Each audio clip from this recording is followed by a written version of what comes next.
The name of my book is All Alone on the 68th Floor, How One Woman Changed the Face of Construction.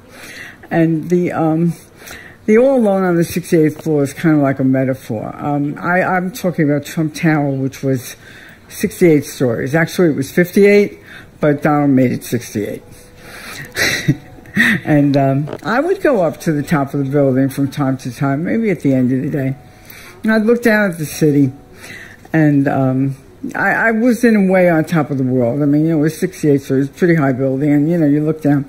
But in terms of my career, I was on top of the world. I had attained a lot of success, and I was recognized and well-known and everything else. So, but the alone part was, well, of course, I was alone up there that evening, but I was alone at that pinnacle in my career. There were no women behind me, and really there weren't any. There weren't even project managers. There weren't many engineers. 1% of when I went to school, 1% of the students were engineers. Now, women, now there's 20. But, so I'm looking at it now, and I'm talking to you, and I'm thinking, okay, how has it changed? And it has changed. There were more people. There were more women. But, so I wouldn't be all alone, but it's not nearly what it should be, and we got to talk about how we're going to change that and how we're going to survive it at the same time. The part about being a woman who changed the face of construction, my son wrote that subtitle, and initially I wasn't going to use it, and then I thought, well, I have influenced people, and I've made them realize that construction is a place where women could actually work and thrive, but not change any faces, and the face hasn't changed. The face is the same as it's been forever. So we got to work on moving that forward and getting more women into the industry.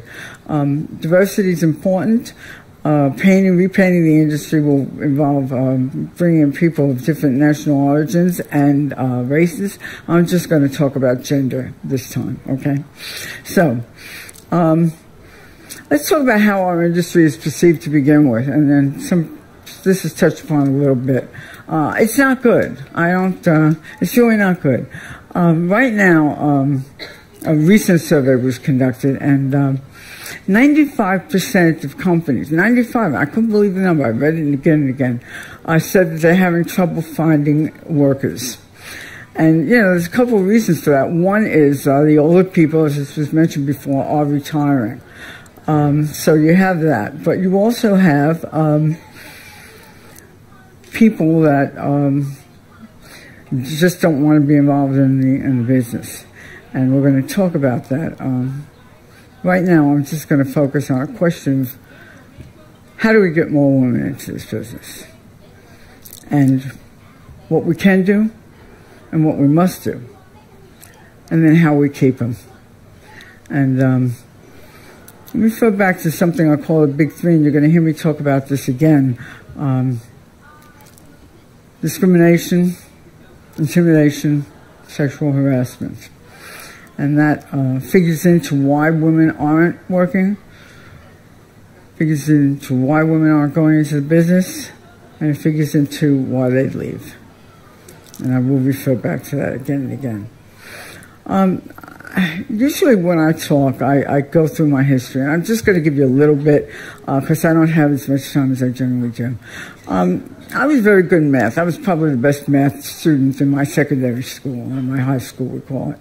And when we were ready to graduate, my guidance counselor said, become a math teacher. He didn't say become an engineer or anything about aerospace or study higher mathematics, because girls that went to university when I was graduating studied, they became teachers, basically, or wives. I mean, there weren't a lot of opportunities. I found my way into a school that had engineering. I wanted to be a lawyer, and I started out as a political science major, and I found my way into engineering. And I became an electrical engineer. And when I graduated, I know this is hard to believe, but there were no jobs for engineers.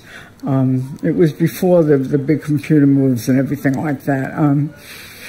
So I took a job with an electrical contractor.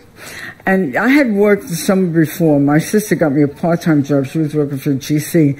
And I did slab drawings, which I don't know if you know, what the conduit that goes in the concrete. You know, I did drawings showing the electricians where to put the conduits and where they turned up and where they turned down. And I worked on that, and I was good at it. And at the end of the summer, my boss said, let's go out. It was Mount Sinai Hospital, big job in New York City. Let's go out and look at what you did. So I went out, and we walked the floor, you know, the construction. Then you came back. It was great. It was interesting.